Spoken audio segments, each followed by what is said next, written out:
Welcome back. We have some more new numbers from our NBC News Wall Street Journal poll. 70% of Americans say race relations are very bad or fairly bad. It's one of those things that unites everybody. It's not a huge change from the 74% who said as much a year ago, but these numbers are the highest percentage in the poll's history, the higher than the 61% who said race relations were bad after the 1995 O.J. Simpson verdict. That brings us to the lid. Panel's also back. Alfonso, Anita, Susan. Let me put up a few other numbers here. America's view on race relations. They feel like it's in a bad place, 70%, and that's across the board, 69% among whites, 77% among African Americans, 67% among Hispanics.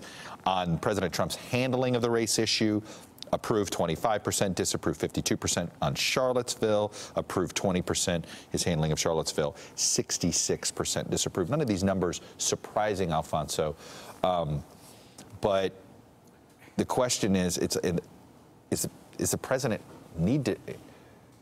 is he going to do something about it? Look, I think the President of the United States has to bring the nation together, right? And I think this is a reflection of the polarization that we're seeing in politics today in America. And I think you have on this, I would agree with the president that you have, you know, people on both sides of the left and the right trying to use racial confrontation to mobilize their base. I don't think clearly that Donald Trump did a good job in easing the tension, after the Charlottesville event. But I don't think President Obama did either. I mean, when President Obama kept saying, and then Hillary Clinton, that our criminal system is systematically, or there's systematic discrimination in our criminal system, I mean, I don't think that helped ease the tension. So sadly, I think it's a reflection of a polarized environment. I think we need leaders from both parties that can raise to the level and say, look, we need to unite the country. Anita, I go back to something Eric Holder said when he said, we'd never have had this conversation. We talk about having this race conversation. We never actually have it. The conversation I would like to see the country have on this is I want to see Eric Holder and Jeff Sessions lay it all out there. And I say this because I actually think it could be cathartic. Like, just if they would do it in both ways, let it all out.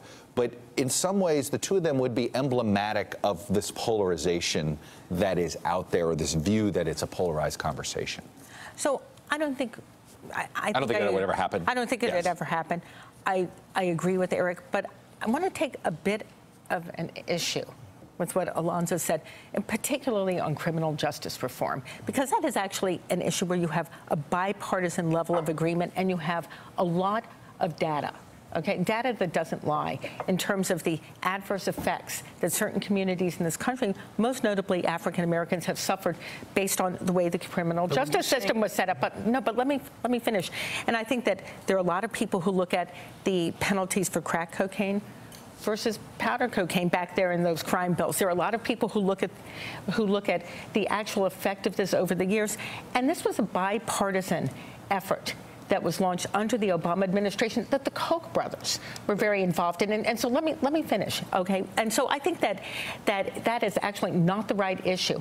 I think that President Obama would be the first to say that he wished that he had been able to address the polarization to bring people together better. But I don't think I would go to criminal justice reform as the issue I would use to illustrate your point here. But the problem is that when you have the President of the United States or Democratic presidential candidates saying that there's institutionalized that discrimination is institutionalized in our criminal system, the message that you're sending is that the police is racist. And some people sadly believe that.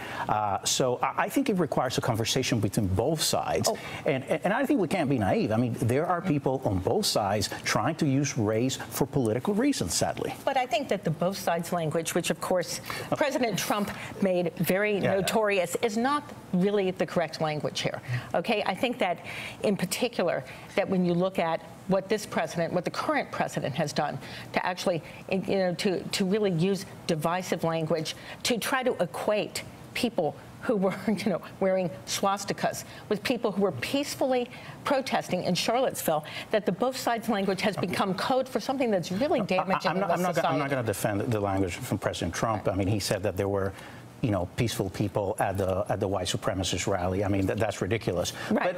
But there are elements in the left. I mean, let's talk about Antifa, groups that are, Berkeley. I mean, look what's happening in Berkeley. I mean, where you see a conservative speaker, and all of a sudden you have all these groups, using violence. And but see, now this is the problem. Is that this is where we've conflated it into our polarization, where this race issue is separate and distinct.